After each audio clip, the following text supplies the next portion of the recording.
Hello, আসসালামু আলাইকুম। This is Pikachu Fariha. So আজকের দিনটা শুরু করি। এখন সকাল ৮টা বাজে। আমরা এক্সিবিশনের জন্য রওনা হব। আজকে আমাদের এক্সিবিশনটা হচ্ছে ফেঞ্চুগঞ্জে। তো আমরা এখন রওনা হয়ে যাব। সারাদিন কি করলাম, কিভাবে এক্সিবিশনগুলো আমরা ম্যানেজ করি বা আমি ম্যানেজ করি, এটাই এই ছোট ছোট ক্লিপ নিয়ে আপনাদেরকে দেখাবো। সাথে থাকবেন। সকালবেলা আমরা সিএনজি আনাইছি। সব জিনিসগুলা সিএনজি করে আমরা ফেঞ্চুগঞ্জে নিয়ে যাব।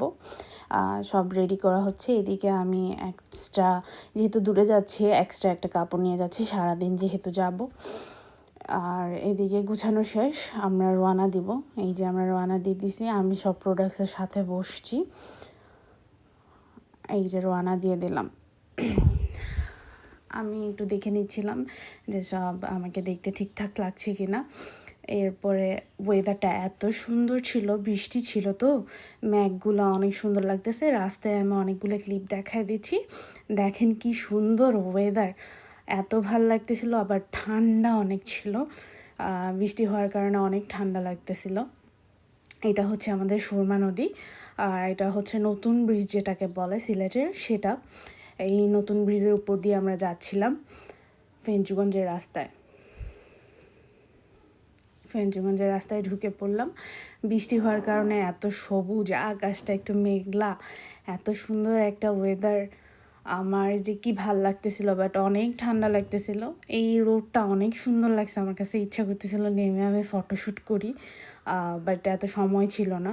ফেঞ্চুগঞ্জের রাস্তাটা আসলেই অনেক সুন্দর, বাট ফেঞ্চুগঞ্জের রাস্তায় অনেক প্রবলেম আছে, যেটা আমি দেখাই দিব। এখানে আমি আর আমার হাজব্যান্ড একটু ঢং করতেছিলাম। ওয়েদারটায় দুজনে একসাথে বসে যাচ্ছিলাম, ভালোই লাগতেছিল। বিয়ের পর নতুন অবস্থায় কোথাও যাচ্ছি। এই দেখেন ফেঞ্চুগঞ্জের রাস্তার অবস্থা কি, এত খারাপ রাস্তা, এত কষ্ট হয়েছে যাইতে, এত ঝাঁকি পড়ছে। আমাদের খুব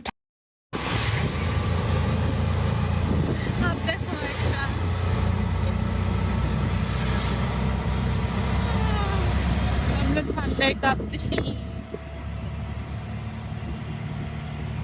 আমরা এক হুডি দিয়ে ঠান্ডা কভার আপ করে কোনো রকম চলে আসছি। আমাদের ভিউটা দেখেন, এক্সিবিশনের ঠিক বিল্ডিং যেখানে যেখানে এক্সিবিশন হচ্ছে ঠিক অপোজিটের ভিউটা এত সুন্দর।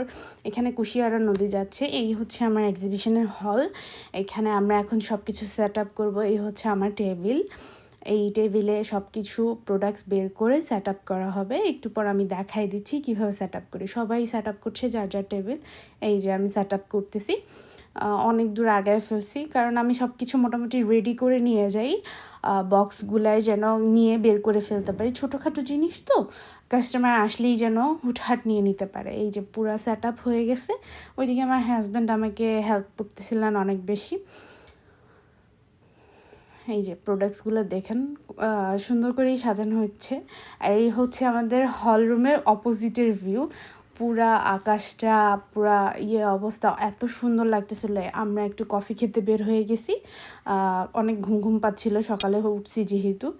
আমি আর আমার হাজব্যান্ড একটু কফি খেয়ে, যেহেতু অনেক ঘুম ঘুম পাচ্ছিল। আর এই হচ্ছে রেস্টুরেন্টটা। এই রেস্টুরেন্টে খাবার এত মজা। আমরা কফি খেয়ে ব্যাক করার সময় আমাদের এমপ্লয়ের জন্য একটা কফি নিয়ে আসি। এদিকে আমি একটু চুল টুল ঠিক করে নিচ্ছিলাম, যেহেতু জার্নি করছি, চুলের অবস্থা 12টা হয়ে গেছে। তো চোরামি বুদ্ধিতে কীভাবে চুল আশ্রাইতে হয় এটাও আমি দেখাই দিলাম। দেখেন আমি কাঁটা দিয়ে চুল আশ্রাইতেছি। আমি মানে খুব মিনিমাল একটা লুক নিয়ে গেছি, যেহেতু সারাদিন থাকা লাগে আমাদের। এই যে আমরা বসে আছি সব কিছু রেডি করে কাস্টমারের জন্য। এখানে যেহেতু মেঘলা দিন ছিল, কাস্টমার একটু লেটে আসছে। এখানে তামান্না আপু আর তাসলিমা আপু পুলিশদেরকে ওয়েলকাম করতেছিলেন। এই যে আমার কাস্টমার আসা শুরু হয়ে গেছে। আর এদিকে আমি একটু ঢং ঢং করে নিচ্ছিলাম, ঢং না, অ্যাকচুয়ালি আমি দেখতেছিলাম আমাকে ঠিক লাগতেছে কিনা, যেহেতু আমার এখানে রিপ্রেজেন্টেটিভ থাকতে হয় ব্ল্যাক হিস্ট্রি নিয়ে। এই যে আমার স্কিন অনেক ভালো হয়ে গেছে আগে থেকে। আর আমরা এখন লাঞ্চের জন্য চলে যাচ্ছি। আমি আর আমার হাজব্যান্ড, আমাদের স্টাফ আগে গিয়ে খেয়ে আসছে। খাবারগুলো এত মজা ছিল। আমরা ওই দিন রুই মাছ আর মুরগির মাংস খাইছিলাম, অনেক ভাল লাগছে। আমি নেক্সট টাইম আবার খাইতে হইলেও এখানে যাব শিওর। এত ভালো লাগছে আমার খাবারগুলো। এখন এসে আমি একটু লিপস্টিক টাচ আপ করতেছিলাম। টিমর এটা বড় আপনার যদি ওটা ইউজ করিয়া ভালো লাগে তো বড়টা আনাইয়া দিব আমরা।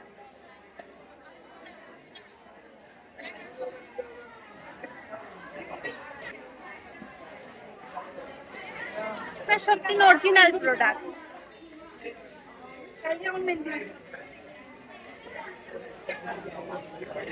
দেখেন আমি কিভাবে কাস্টমার ডিলিংস করি, বাট ওইখানে কাস্টমাররা এত বার্গেনিং করে।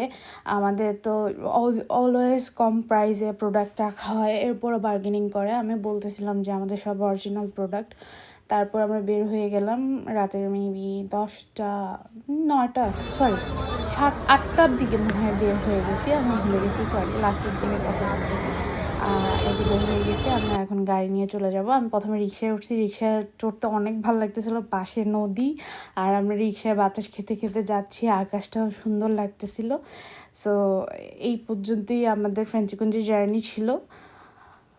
সবাই ভালো থাকবেন, আসসালামু আলাইকুম। বাসায় এসে আমি বাসায় চলে আসছি, এসে শাওয়ার নিলাম, শরীরটা অনেক খারাপ হয়ে গেছিলো, এখন মোটামুটি ভালো আছি। তো ভালো থাকবেন সবাই, আজকের জন্য এই পর্যন্তই। কালকে আবার এক্সিবিশনের নেক্সট ডে, সেকেন্ড ডে, এটা করতেছি না, যদি বিজি থাকে তখন আমি আর সময় দিতে পারবো না। সো আজকের মতো এই পর্যন্তই, সবাই ভালো থাকবেন, আসসালামু আলাইকুম। নেক্সট কোনো ভিডিওতে কথা হবে।